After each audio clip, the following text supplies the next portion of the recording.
Magandang araw! Sa video na ito, tatalakayin natin ang buod ng ika-35 kabanata ng Noli Me Tangere ni Dr. Jose Rizal na may pamagat na Ang Usap-Usapan. Pag-aaralan din natin ang mga mahahalagang pangyayari, tauhan, tagpuan, talasalitaan, at aral, mensahe o implikasyon na matatagpuan sa kabanatang ito. Makinig at manood ng mabuti dahil marami kayong matututunan mula sa makasaysayang akdang ito ni Rizal. Simulan na natin.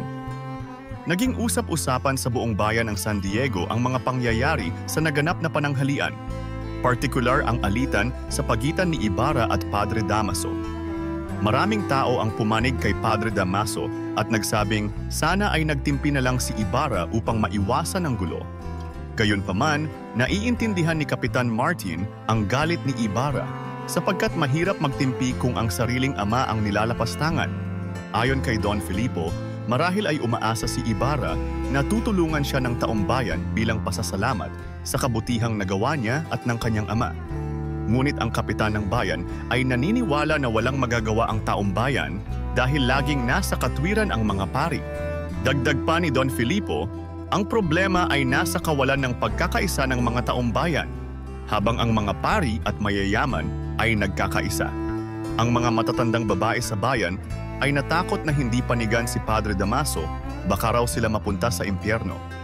Samantala, nalugod si Kapitana Maria sa ginawa ni Ibarra sa pagtatanggol sa alaala ng kanyang ama.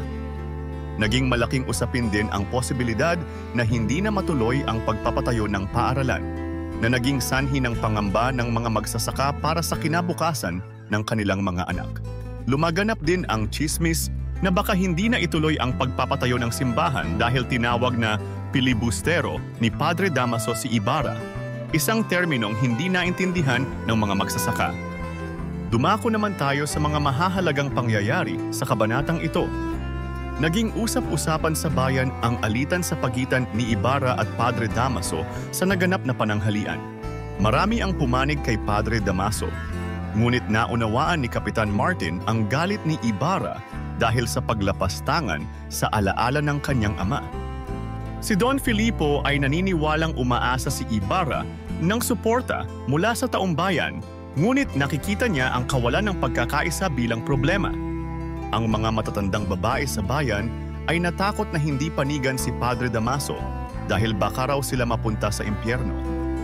Lumaganap ang takot na baka hindi na matuloy ang pagpapatayo ng paaralan at simbahan dahil tinawag na pilibustero ni Padre Damaso si Ibarra. Mga mahahalagang tauhan. Padre Damaso, ang pari na patuloy na lumalapastangan kay Ibarra at sa kanyang ama at siyang sinusuportahan ng maraming tao sa bayan. Don Filipo, isang leader sa bayan na naniniwala na umaasa si Ibarra ng suporta mula sa taumbayan, ngunit nakikita ang kawalan ng pagkakaisa bilang problema.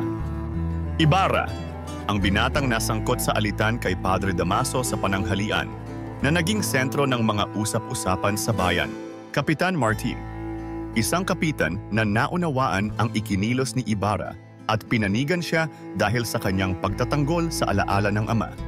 Kapitana Maria, nalugod sa ginawa ni Ibarra at nakita ang kanyang ginawa bilang isang pagtatanggol sa alaala ng kanyang ama. Mga magsasaka, nag-aalala na baka hindi matuloy ang paaralan na ipinatatayo ni Ibarra, na siyang tanging pag-asa ng kanilang mga anak na makapag-aral.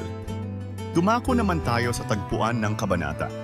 Ang tagpuan ng kabanata ay sa bayan ng San Diego, kung saan nagkalat ang iba't ibang balita at usapin hinggil sa mga nangyari. Ngayon naman ay talakayin natin ang mga talasalitaan sa kabanatang ito. Pilibustero, isang taong lumalaban o tumutulig sa mga pamahalaan o sa simbahan, karaniwang may negatibong konotasyon sa panahon ng mga Espanyol. Pananghalian, ang pagkain o kainan sa tanghali. Paglapastangan, pag-aalipusta o pang-aalipusta, lalo na sa isang bagay na sagrado o marangal. Kapitana, asawa ng isang kapitan, isang babaeng may mataas na posisyon sa komunidad. At ngayon ay alamin naman natin ang ilan sa mga aral, mensahe o implikasyon na ipinakita sa nobela. Ang galit ni Ibarra ay nagpapakita ng kanyang matinding pagmamahal at respeto sa kanyang ama. Mahalaga ang pagtatanggol sa karangalan ng pamilya, ngunit kailangan ding isaalang-alang ang tamang paraan ng pagpapahayag ng galit. Ipinapakita ng kabanatang ito na ang kawalan ng pagkakaisa ng taumbayan ay isang malaking hadlang sa kanilang pagsulong at sa pagharap sa mga hamon. Kailangan ng pagtutulungan at pagkakaisa upang malampasan ang mga pagsubok at maipaglaban ang tama.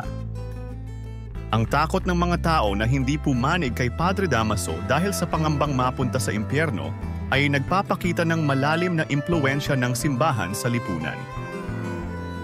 Ipinapakita nito ang kapangyarihan ng simbahan na kontrolin ang isipan at kilos ng mga tao. Si Kapitan Martin, sa kabila ng opinyon ng karamihan, ay pinili na unawain ang kilos ni Ibarra. Ipinapakita nito na mahalaga ang pagkakaroon ng sariling paninindigan at hindi basta-basta sumasabay sa agos ng opinyon ng nakararami.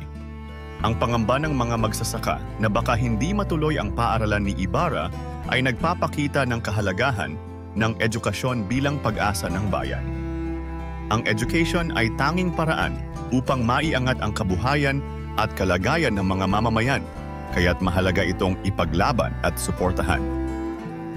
At dyan, nagtatapos ang ika-35 kabanata ng Noli Me Tangere, ang usap-usapan. Ano ang natutunan mo sa kabanatang ito? I-comment mo na ang iyong sagot. Inaanyayahan ka din namin na i-like, subscribe, at i-click ang notification bell para lagi kang updated sa mga susunod naming videos. Hanggang sa muli, maraming salamat sa panonood.